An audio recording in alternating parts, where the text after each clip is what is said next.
Hi everybody, welcome to Amigos. I'm John. And I'm Aaron. And today, Aaron, we're talking about Indianapolis 500, the simulation. That's why I hired the Brent to drive us around during the show today. Yeah, well, enjoy the scenic locale of wherever racetrack this is. Yeah, I don't even know. As we ponder down our particular road of Don't Banter. dig too deep into the fantasy boat. Because we would be driving in a car with a huge black window, too. My favorite part is the giant wicker basket you often find in the back seat of cars. This is one of those hippie cars. There's a big basket in it. Did you ever know somebody that had a real hippie van?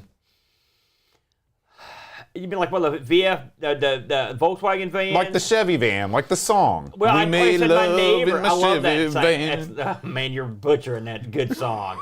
I had people I saw them. I saw them back in Hurricane when I was a kid. Mm-hmm. The vans. I wanted one.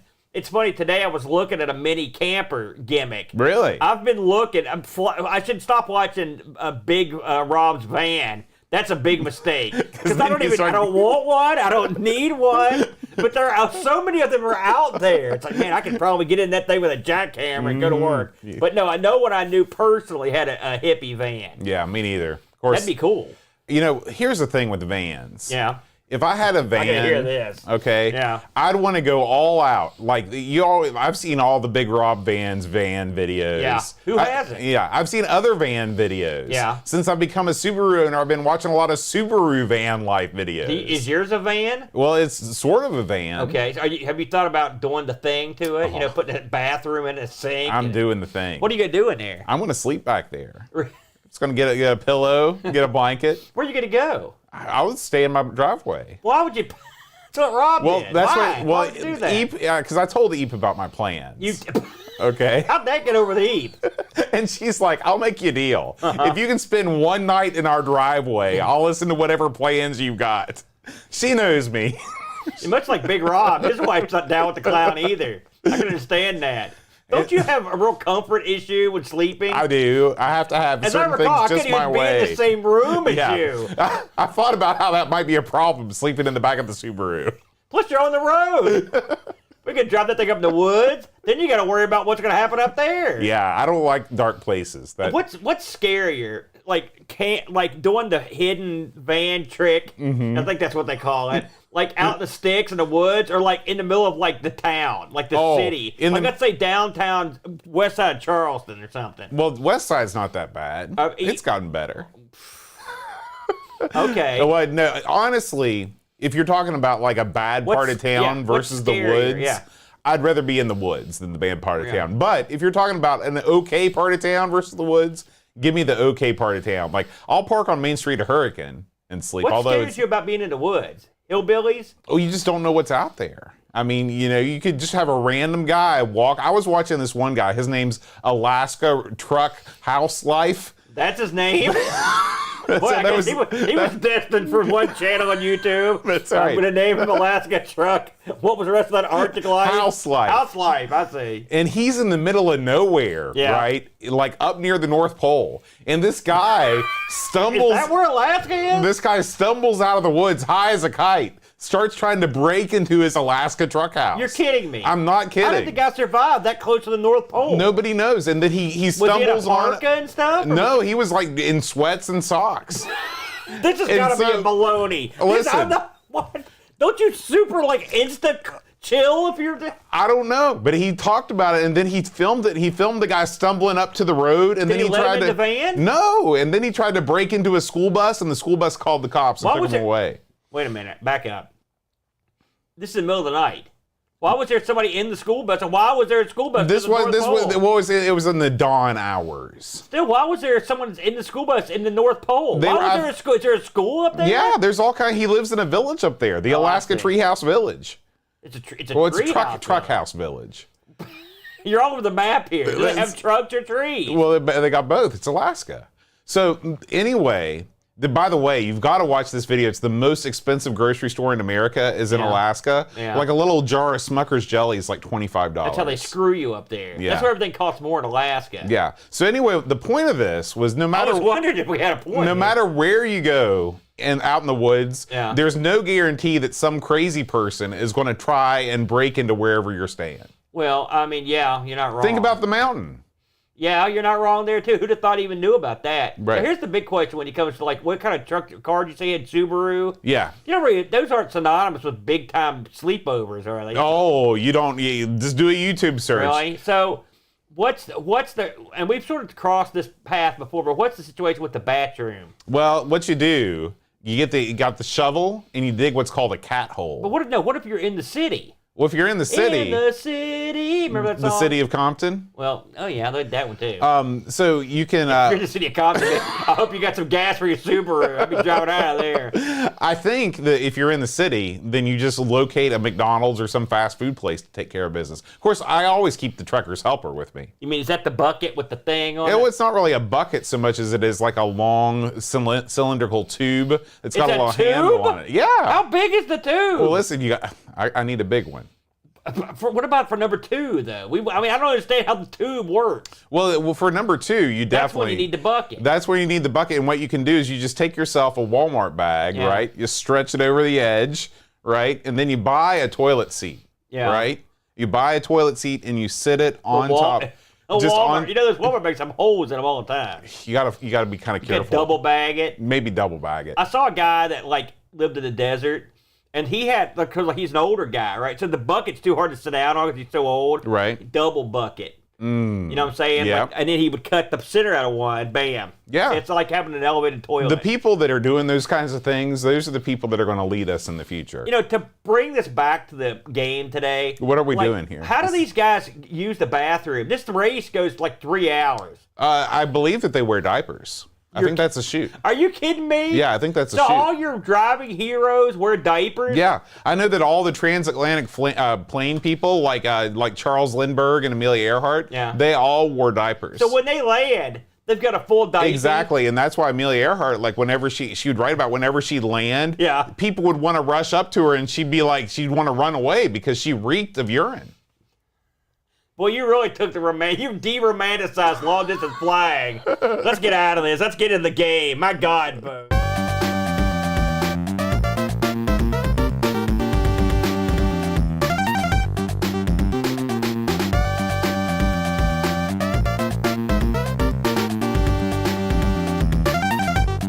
Before we start, there we go. That's the love theme from Indy 500. What'd you think of that one, Bo? That's right. And this episode of Amigos is brought to you by our Patreon community, including David Cavalieri, Stefan Hope, and Sheila Dixon. If you'd like to support what we do, patreon.com/Amigos podcast is for you. Yeah, that's right. So this week we're going to look at the old Indy 500. Now, we should know a lot about this boat. I mean, we don't, but we should know quite a bit, being here in the States where this is such a huge deal. So what do you think of the old Indy 500? Do you watch? Are you a fan of the actual thing? I've never once in my life watched the Indianapolis 500. Really? Never once. Why, if I may ask? I believe that when I was younger, they used to it was a pretty nice package. I think ABC, they'd air it after the race was over. They'd edit the footage together and they'd make something a spectacle that would run maybe the next day or maybe later in the evening. Yeah. And it would be a really tight 2-hour package. But that was when I was a kid. That's not that tight, is it? No. And that was when I was a kid. Now that I'm sort of old enough to watch things like this, it's a real long race. You know, the only racing I've ever even come close to getting into is F1. And the main reason why is you can watch a whole race in 2 hours. Yeah, that's even too much for me. Yeah. That's why I like funny cars. It's over it's a drag 4 strip. seconds. You know, just to bring people up to speed, Bo, normally this is more of an ARG thing, and I bring it over. It's time for some Indy 500 facts. Okay. All right, you ready for some facts? Yeah. So, you know, what's the Speedway's nickname? It's the Brickyard. You ever heard that? I have. You know, it's because the track's original surface was paved with bricks. That seems dangerous. I guess it beats dirt. So get this. Yeah. You're right. I thought about that. So the Brickyard's been around since 1909. Right? So according to Wiki, this is the oldest continual motor race on Earth. Well, 1909, that's pretty early in the car game. Can you imagine sitting around for 500 miles on those cars? What would that be like? Maybe the original race wasn't 500 laps. One would hope not. So it says here the race has been held almost every year since 1911, and is also the most widely attended sporting event in the country. Okay. All right, you ready to get this? Okay. Listen, I was skeptical as well until I looked at it. So the stadium is monstrous. Okay, it holds 200, and it's got permanent seating for 257,000 fans. That is insane. And that's not counting anybody that's on the infield, all the infield freaks. Right. And we know from the Kentucky Derby that those are the goofiest bunch. Well, my brother-in-law, until he had kids, he made an annual pilgrimage with his friends to the Indianapolis 500. So, I got a theory about this, by the way. These people that go to this thing or watch on TV, beer is my theory. You've got to get good and soused. Much like the Derby, everyone is drunk off their brain before the thing gets underway. So I'm guessing that's what it was. Now, it's called the Indianapolis 500 because it's a 500-mile race on an oval track. So the oval is 2.5 miles, and it's banked at 9 degrees in 4 corners. And the fastest ever lap on the track, or the fastest ever time to finish the race, 2 hours, 37 minutes, 19 seconds in 2021. And one last tidbit that I've always wondered about. There's a tradition when you win the Indy 500. You know what it is? Milk. That's Drink right. the milk. So it started in 1936 when Louis Mayer drank buttermilk in Victory Lane. That is nasty. Yeah. I hadn't thought about that. You're right. That stuff's horrible. So yeah. And one would wonder how full his diaper was when the buttermilk went down the old chute.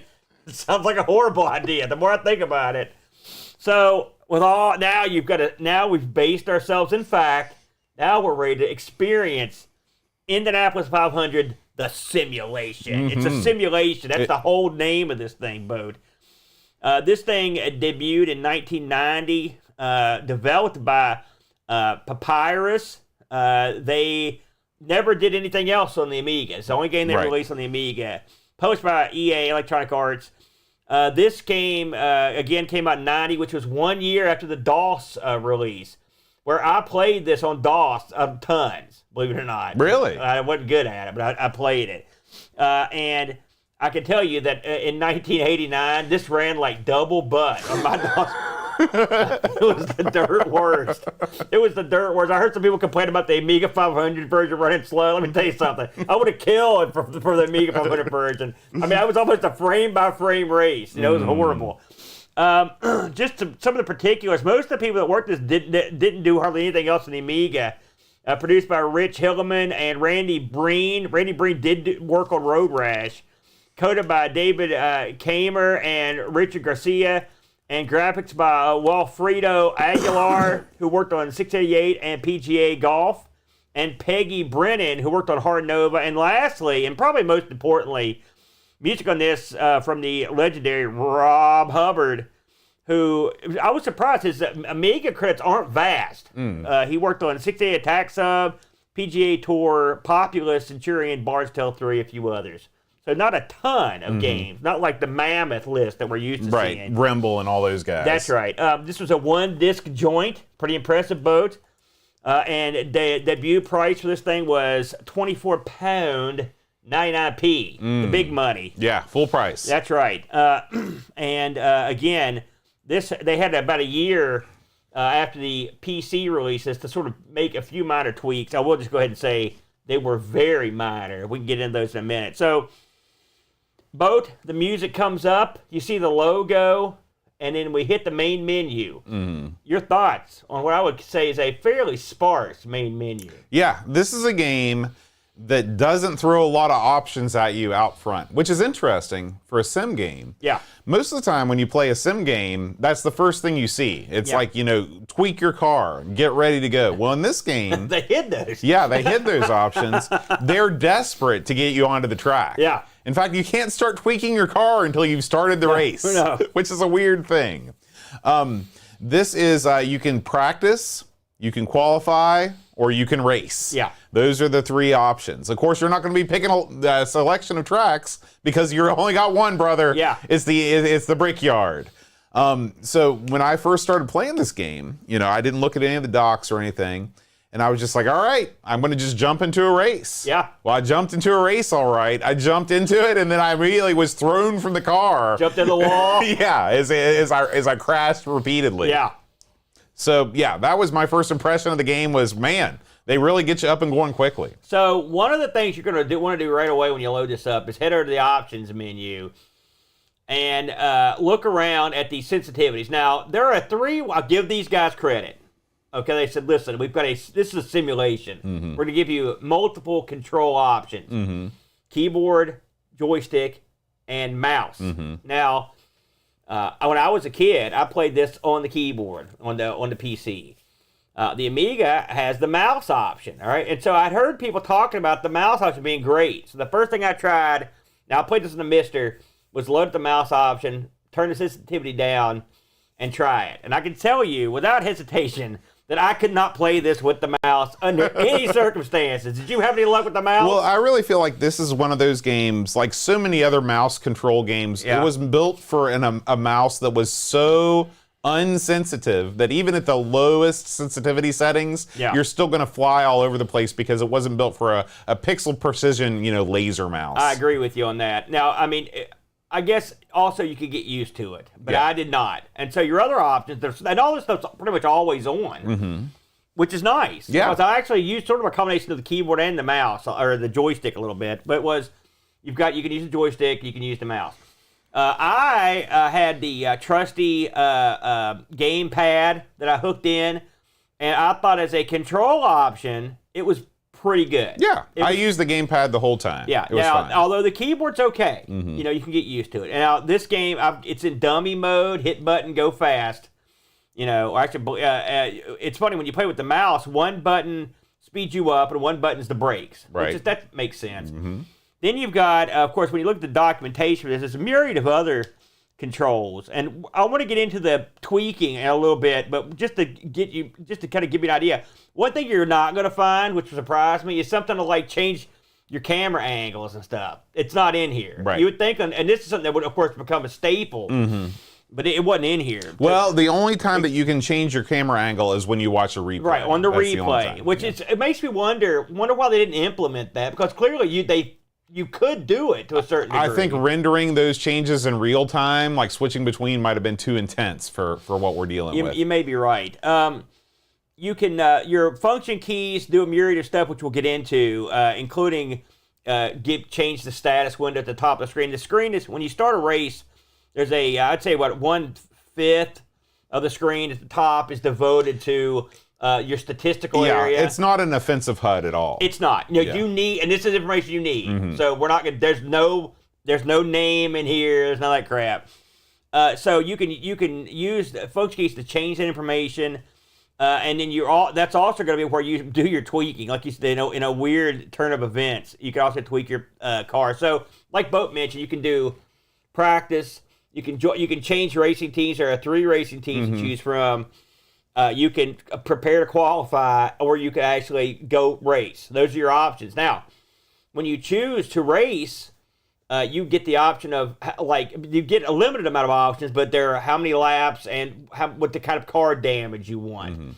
I always did 10 laps, and I always did no car damage, because I would always damage the car. It's one reason why I did that. I practiced a lot.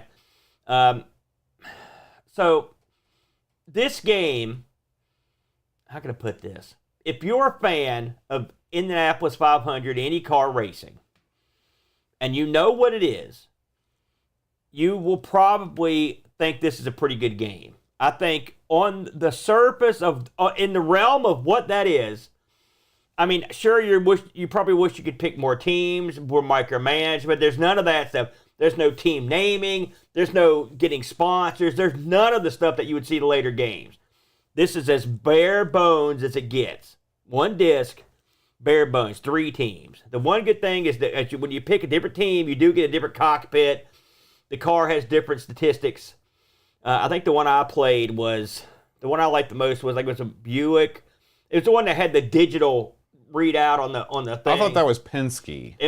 I don't remember. That's the one I used to play, because I like the readout on it. But I like the idea that they changed those up. So once you so practice, you just go around the track. All right. You can escape anytime you want. All right.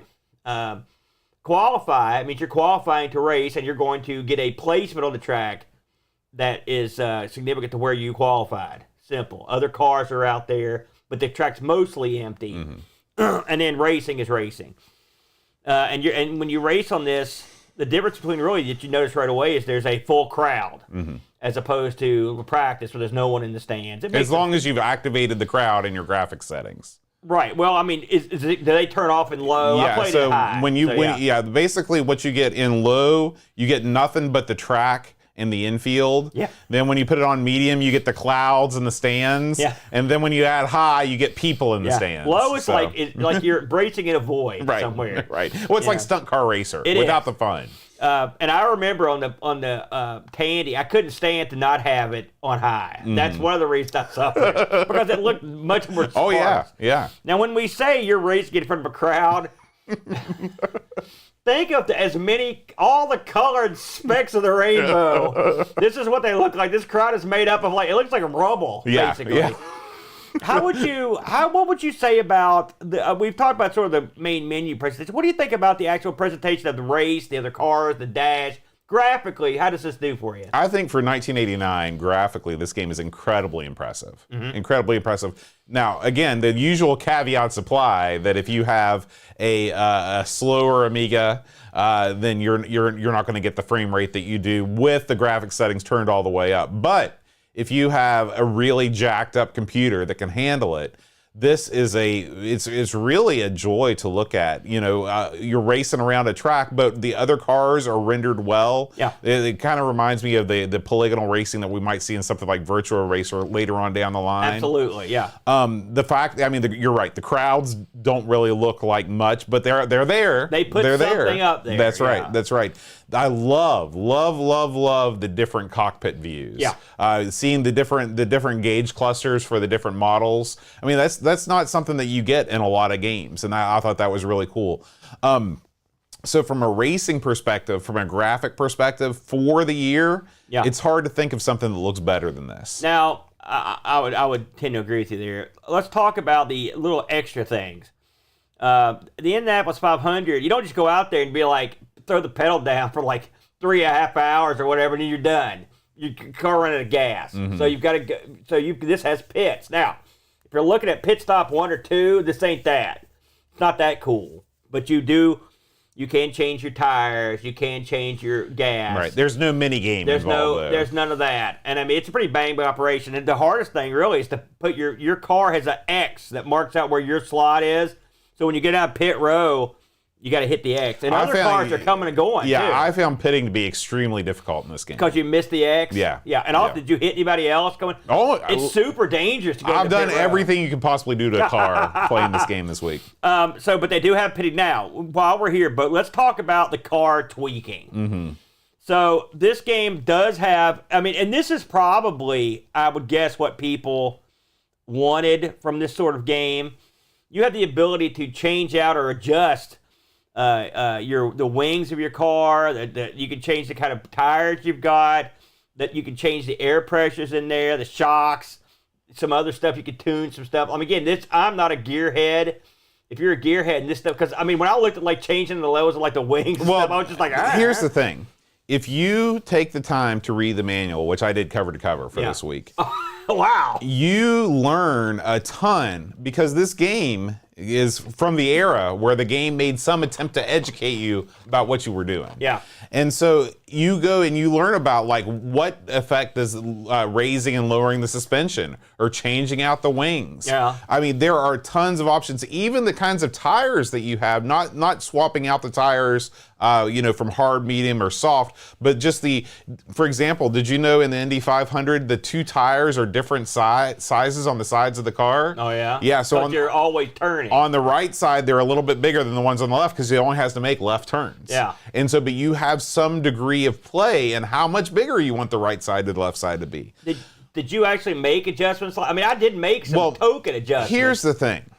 The game tells you straight up, we're going to give you a car that is an all-around, solid, good car. Right. And any tweaks that you make to that will make the car more difficult to control, but you'll have finer control over it. So I was like, okay, cool. What I'm going to do is I'm going to sit down and I'm going to play this thing. And once I win a couple Indy 500s with the neutral car, then I'll make some tweaks. That was your reasoning. That was the reason. So how'd that go? Well, I couldn't even complete 10 laps without destroying myself. This game is very, very touchy. And it's a sim. I mean, I'll be the first to admit, this is a 100% sim game. It's supposed to be difficult to control. A real IndyCar is not easy to drive. Not at those speeds. Yeah. I mean, that's...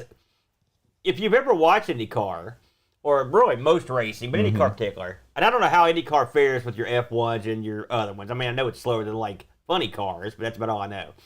But when you get up to, like, a couple 100 miles an hour or whatever... One, it's like if you run over one small piece of gravel, you could end up in the crowd. Right. I mean, you can die horribly in a big fiery crash. So this game is unforgiving when it comes to like screwing up. You graze the wall. You might get away with it once or twice, but one of these times you're going to catch that wall and you're done, son. And that's the end of your race. Yeah, and this isn't like NASCAR either, where there's a little bit of rubbing going on. If you rub in an Indy car, that can be the last thing that you do. If you rubbed in an Indy car and then somehow got killed or got ran off the road, I would go over and beat that guy's brains out. Yeah. But it's super tricky because they're super fast. But anyway, I think that having the this game is like the perfect first game of a series of games. Certainly when this game, it's funny, this company didn't make a ton of these Indianapolis games. They went on the NASCAR from here for them and the DOS era and the Windows, but they really didn't touch it. But I mean, the bones of what a racing game is, someone had to get in there and do it. And this is sort of what that is. Yeah, and what they did was they just followed the money because NASCAR is exponentially more popular in the United States than IndyCar is. Yeah. And also probably exponentially more popular worldwide than IndyCar is. Because really, we're the only country that cares about IndyCar or NASCAR. I don't care about either one. Yeah, and so these guys, they use this engine to make the NASCAR games. But really the most interesting thing about Papyrus is that they sold their rights to EA at first. Then they got bought by somebody else, actually throughout that whole NASCAR period. But they ended up buying that Papyrus name back and using basically taking whatever they'd learned and making iRacing. Have you heard of iRacing before? I have heard of iRacing. So iRacing is widely regarded as the most accurate driving sim on computers. This is for the hardest of the hardcore people that have the wheel, that have the pedals, and are not interested in playing any sort of an arcade experience. They want something that is just like real life. Yeah. And so it's interesting that the very first expression of that was Indianapolis 500, the simulation. Good stuff, Bode. And I will say, you can tell that the guys that made this, they wasn't like me and you with a programmer. These guys were, I mean, just watching the stuff that you can do in the game and the way the car, I mean, this is a simulation. They've got it in the name. Yeah. There's no screwing around, and it's not like they just put some cars on the board. They did their homework. And when you read the documentation, you realize that because it has the biography. It's funny, this huge biography of the one guy, and then one line. It's like, and this guy helped. But the one guy, the main programmer, he is intensely passionate about racing. This wasn't like BMX simulator where the Oliver twins. They were not BMX racers in real life. That's a real different simulator. The ZX simulations are quite different. Right. This guy actually really was passionate about racing, and he wanted to do something that was actually an accurate simulation. So props to this being released early on. It's interesting. This was an EA release, but it was an EA UK release. This was released through the UK branch of Electronic Arts. So when you read the manual and everything, it's all British English and everything. That is strange. Sort of interesting. Now I don't know if it was released on this side of the ocean under the EA UK moniker or not. I couldn't find any. Oh, I'm sure it got an NTSC release, but it would be interesting to see if it had the EK UK moniker or if it was the regular US EA. Now I found. One more thing I want to mention before I get into a few more particulars. This game, the opening tune's pretty good, but what this game does have. It doesn't have any in-game music because that's for suckers. That's not simulator proof. This thing's got crazy good sound. Oh yeah, very good. You hear your engines; they sound perfect. But what's more haunting is when you hear the people behind you, or when you spit out and you hear off in the distance the cars are coming at you, and you're like, shoot 'em. Because these cars have a distinct noise they make when you hear them live. Yeah. You know, it's real bizarre. Another thing that happens is if you have damage on, you'll have these massive wipeout wrecks. Yeah. And they're grody wrecks. I mean, and that's where the car flying up in the stands. And that's where having all the instant replay angles is really cool. Yeah. Because you can, and it's funny because there's an ad that was a magazine ad for this game said, watch yourself die in 7 different angles. Which, I mean, is pretty tasteless when you think about it, considering people really do die in these cars, but it's also true. Yeah. Because like when you cause this major, blowout and everybody wrecks into each other, being able to cycle through all the different CUs and watching pieces of car fly everywhere, it's very rewarding. When I played this on the PC back in the day, and I did it on here too, but I mean, I was the guy that turned around and went the wrong way, which you can do. Right. And because sometimes you don't mean to do it. Oh yeah, you spin out and that's just where you end up. Yeah, you try to figure out what's happening. So the Amiga version, I mentioned it came out later. There were a few differences in the DOS version, including cop protection. There was a screw up in the programming in the DOS version that had 2 cars being the same number. Yes, these cars are numbered. The instant replays on the Amiga will work, but only if you have you have to have an optional 512 RAM. So basically, I think it's some fast RAM, 512 fast RAM to get those to work. When this game, according to the wiki, when this game was in development, they finished it in 18 months with a budget of 70 G's.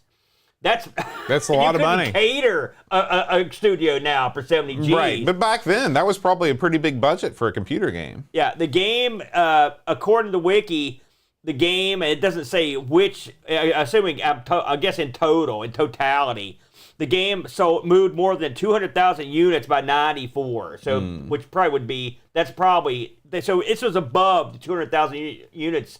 Pretty good. That's excellent. It was only on Windows or only on DOS or Amiga. That's pretty good. And so I would consider that a big win. Like I said, it's odd to me that they didn't continue down this path. But you're right. They probably didn't chase the cash. They did do more IndyCar games. They did. They did a lot more NASCAR games. Yeah, exactly. I looked like they did tons of NASCAR games, and it's other racing games that weren't Indianapolis 500 type racing games. Right. Now, what they did was, because I mean, honestly, if you want to talk about the faults with this game, it's that first of all, there's no career management at all on this. Yeah. Okay. So that part of the simulation is left out. There's also no other track. You're only racing on the Indianapolis 500. So how would you improve this? Well, you'd add both of those things. Are there tons of tracks? There's a whole circuit. There's a whole circuit of IndyCar tracks. So I think that there's, like, for example, for their next game, IndyCar Racing, which was released in '93, they have. Looks like, well, I was trying to find it real quick, but I can't find it. But there were more tracks. The funny thing about this is, for some reason, I distinctly remember this having some sort of network capability, but it does not. I'm guessing I played one of their games down the line. We should mention, when you race with damage on, you can be damaged and still continue. Now, what really will hose you is when you blow out a tire, because then you're sort of trapped, spin around the circle. I guess if you're patient enough, you can kind of circle back. That'd take you for an hour to get there. You also, when you wreck in this, it doesn't just stop the game. You're just sitting there, and eventually, after a while, the flag will come out. There are caution flags that come out occasionally, and they come up top of the screen to let you know what's going on. But, I mean, they did a pretty good job of a bare bones Indianapolis 500 experience. And I say bare bones, I don't mean it as an insult. That's just what they had. But, I mean, you're right. Even Stunt Car Racer has more of a career mode than this. This has no career mode. It has no anything. It's just, you pick a team, and you go out and play your race. This is really for people that really enjoy the tuning experience. being able to take a car, because one of the things when you watch videos about differences between F1 and IndyCar, there are much, much less differences. Like F1 cars are almost completely different beasts, each one of them. Yeah. And there's very specific ways that you make an IndyCar, and they're all sort of more similar than they are different.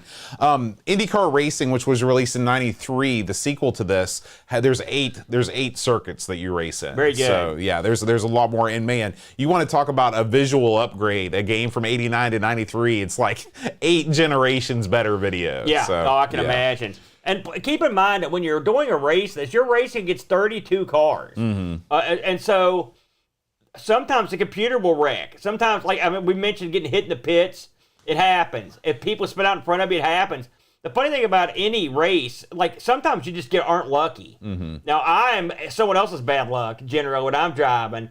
But I did manage to complete a couple not full races. By the way, there are videos of people doing the full race. I mean, hours of racing. Yeah. Hours, and it's 2.5 hours. And they even talk about that in the manual. They say, well, the challenge of IndyCar racing is not negotiating the track, because it's literally just 3 left turns. What the challenge is having the endurance to keep your attention throughout that whole sequence of hours that you're playing. I do not. No. This game did quite well in terms of popularity, as you can imagine.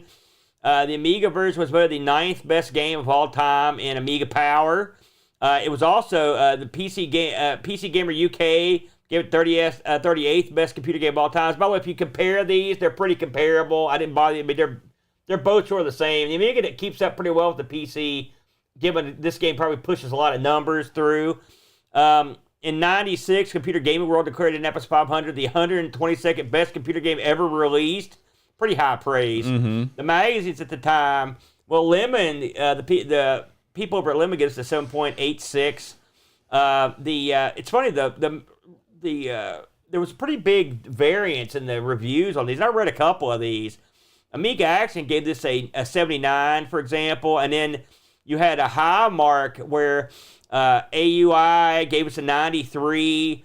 So there were plenty of 90s. The overall score was an 84. Even Amiga Joker gave this one of the biggest game ratings I've ever seen, 82% for the joke. The joke is putting them over. Did we get any action on the Discord for this one? Yeah, we got several reviews. Our first one comes from David Hearn Ryder. He says, do you like turning left? Then this is the game for you. I never survived the 200 laps, but having an A500 with 1 meg meant that I could at least utilize the replay feature to review the carnage I caused. Admirable physics and attention to detail, nice graphics and sound, setup options galore that you need to master to be competitive. This is both a clever and serious simulation. However, the difficulty curve, generally perfect computer opponents, odd controls, and limitation of one track meant I rarely tried to compete. Instead, I used to just see how many computer cars I could take out in a spectacular crash. A quality game that suffered from being too hard and repetitive. 7 out of 10 cars into the wall. Lobsterminator writes, one of my childhood favorites. I believe this game was the first time I learned of this sport, and being familiar with Formula One racing, I thought how boring just to drive on an oval. Over time, I learned the particular challenges of that race, like having asymmetric tires because you only have left turns, and not losing your concentration during a long, repetitive race. It's also one of the first games I remember having graphics settings.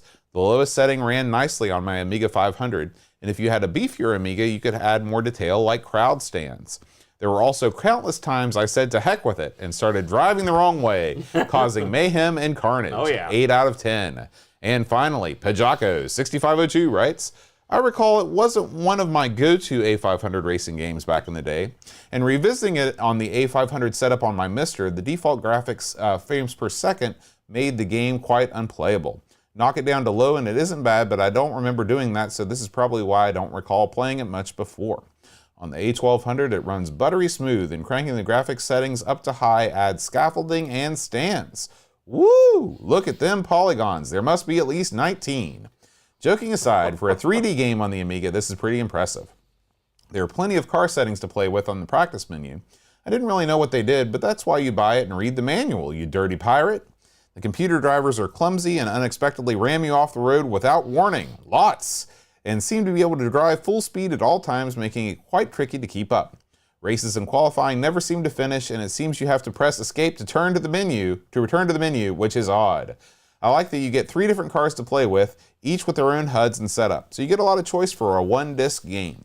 Not a classic, but still a very good 3D racing game for the Amiga and one to be checked out. 7.5 out of 10. Very good. And I will say, if you're looking to add this to your collection, these are quite inexpensive, actually, which tells me that they sold a lot. Mm-hmm. I've seen these routinely go for $20 in the box, and even saw some go for as low as $7 or $8. Wow. So it could easily be yours. And the manual, you looked over the manual. Is that worth picking this up for $20? Yeah, I think so.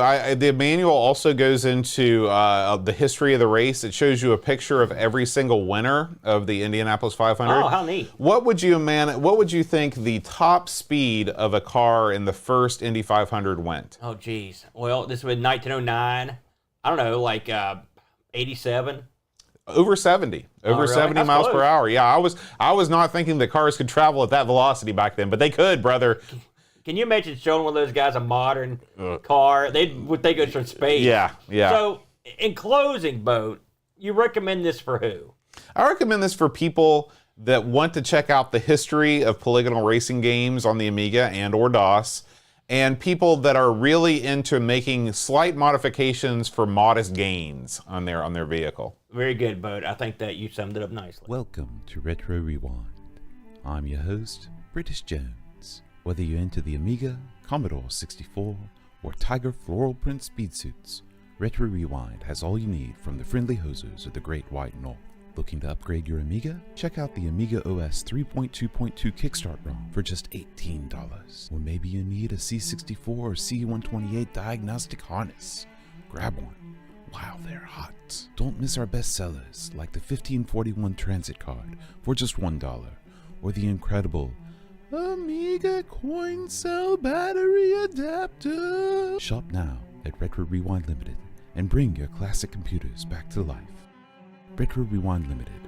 Frank's the man. Amiga News.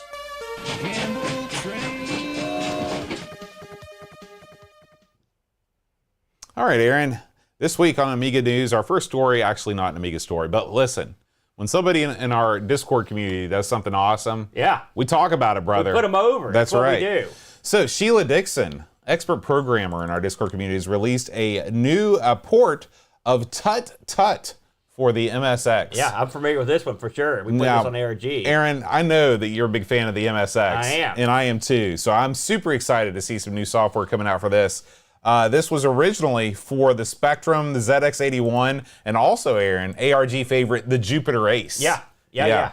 So anyway, this is a puzzle action game that takes you back to Egypt in the 1920s, the glory years of Egypt. That's when back when we used to just roll in, take what we wanted, and leave. Nothing's changed. That's what we do now. So you can go in and you can raid these tombs. You can get the treasure and avoid the mummies. You know, your typical pyramid junk. One would wonder that if you were Egyptian, if the mummies were the good guys and the explorers are the jerks. Possibly. This looks very, very similar to the game I played, so I'd say this is a fun, interesting, puzzly type game. And I remember, we do so many games on ARG, but this is what I remember. So well done. Yeah. Sheila, it looks great. Yeah, and you can check that out at sheiladixon.itch.io. It is free. Is this one of those like name your own price gimmicks? No, it's just straight up free. Straight up free. Very good. Good work. More MSX, by the way. Keep that coming. Now up next, Aaron, Chris Edwards, mover and shaker within the Amiga community, has just released Amiga 4. Yeah. Tell us about it, Aaron. Well, I'll be honest with you, I didn't get to catch all of this. I watched about half of it. This is it. This is his yearly,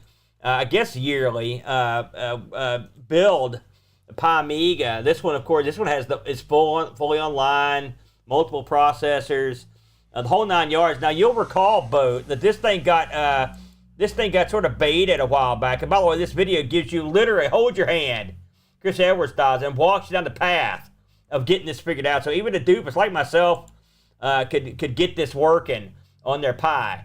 By the way, this also supports other things aside from the Pi, which is like, different. I mean, your computer, for example. You can use it on about anything. A Mac, use it on a Mac boat.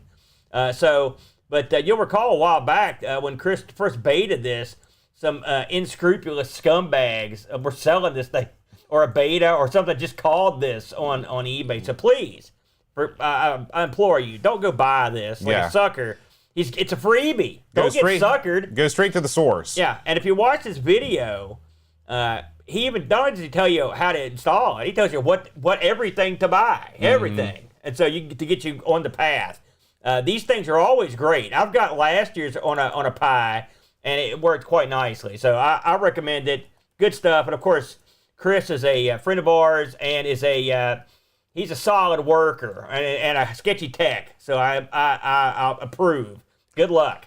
Now, Aaron, our next story is about Final Fight Enhanced. Oh man, I've heard a lot about this one, Bo. Final Fight Enhanced. Now, of course, we've had several sort of Final Fight clones that we've talked about over the years here, but this one is a straight up port of the original Final Fight on the Amiga. Aaron, I know that you're not the biggest Final Fight fan, right? I like Final Fight. No, I love Final Fight. Oh, okay. Actually. I think it's great. I hate it on the Amiga though. Now look what you've got here. You've got a new character to play, Maki Ito, perhaps, the Japanese wrestling sensation. But really? No, it's not. But still, that's her name. But and so obviously, brand new character to play. Pretty cool. This looks great, frankly. I mean, this looks awesome. It says here this is on the Amiga 600 ECS. So, hey, what do you think about that boat? Look how solid. Look how big the sprites are on that. You're getting into the realm of the Sodan right there. That's right. That's right. According to the author of the game, he says that Maki was his favorite fighter in Final Fight 2. Okay. And so or he says my favorite feature. So I don't know what that means. If she was actually a playable character, or maybe just somebody in one of the baddies. Are you familiar with Final Fight 2? I don't recall giving Final Fight 2 much love or knowing where it was at. I don't think that was an arcade release. It might be one of the consoles. But so I wouldn't know anything about that. But this looks pretty solid. I mean, anything's better than the Abomination. Oh my gosh, yeah. That was unleashed before. Now I don't know I assume all the other characters are still here, but maybe not. Who knows? But this looks pretty good. He's got 2 videos up here. Let's see what the other one is real quick while we're here. I mean, it might be the exact same thing. Oh yeah, here's another one of this Cody. So here's one of the original characters on here. So it looks like they're both here. So that's dandy. Yeah. Now, what's the scoop on this? Is this available, Bo? Yeah, this is available right now. You can download it from the link over at Indie Retro News. I'm looking at the what you need here. Not much. No. 2 megs of chip RAM. Of course, that's going to limit it a little, but still, compared to what we've seen. Yeah. 512 slower, fast mirror, and 2-button controller.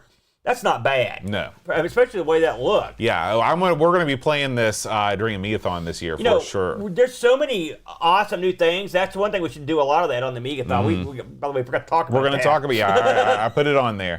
All right, next up, go ahead and reload that news page while we're talking, right. Aaron. Next up, Aaron, we've got a story about Breakthrough. Now, this is one of these Data East arcade machines from the mid-'80s. This was a time when I wasn't really into arcade games, and like a lot of these games don't really do it for me anymore. How old were you in the mid-'80s? Well, I was like 4. So, but I mean, I can see why they didn't do it for you. What did it for you were shiny objects, things that were soft, things I could put in my mouth.